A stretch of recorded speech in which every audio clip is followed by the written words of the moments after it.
versus film. Now, biopics are probably one of my least favourite genres. It's something that I just can't really connect with. Maybe it's I don't know the person well enough, maybe I know the person too well. There's always something about them that just doesn't ring true with me. There are a few exceptions to that, and Steve Jobs is absolutely one of those, and it's basically down to the way it's structured.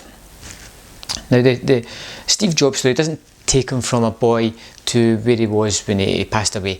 It doesn't traverse that landscape that we pretty much know, we've seen in documentaries, we've seen in other movies.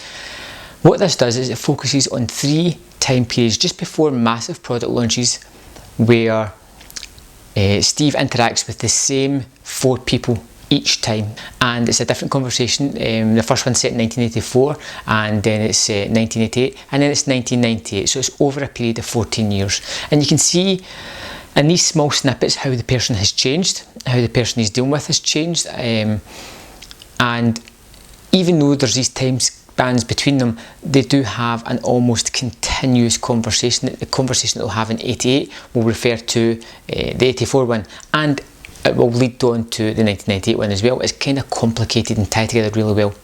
Alright, it sounds complicated. It's actually not when you're watching it on the big screen.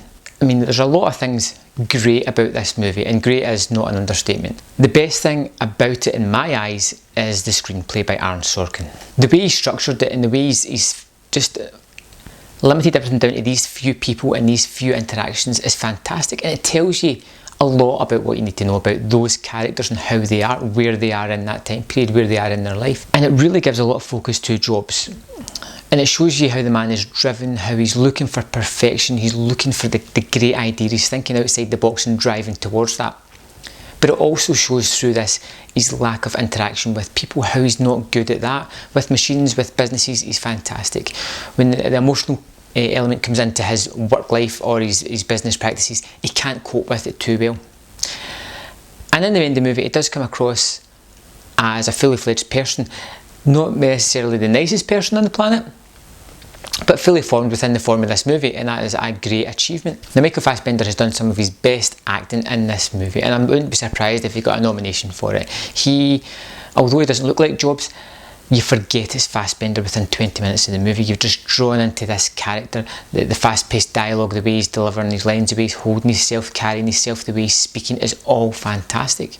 As for the other characters that he interacts with, there is Steve Wozniak, played by Seth Rogen, creator of the Apple II, someone that's always looking for Steve to praise what's happened in the past. He's always looking into the future, he's not looking in the past. Then there's John Sculley, the CEO of Apple, the one who works closely with Jobs in making sure that Apple becomes the global mega company that they want it to be.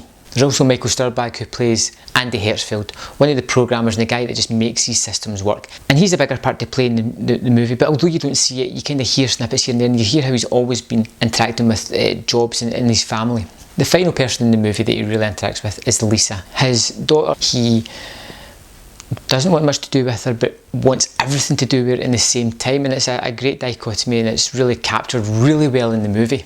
But one of my favourite performances, and the one that's kind of most underrated, is Kate Winslet's Joanna. Joanna, I think, is an absolutely fascinating character, and what she is basically his everything. Steve Jobs is everything. She deals with everything and runs it for him. She pretty much runs his life, and she's fantastic. Now, she's playing a Polish person who's moved to America and working there. And one of the key traits that she does throughout this movie is to do with her accent. What she does is she hides it well with an American accent, but whenever it gets to a really high stress situation, when it's getting really intense, she starts to lose that accent and slip into Polish. And it's one of these nuanced things that you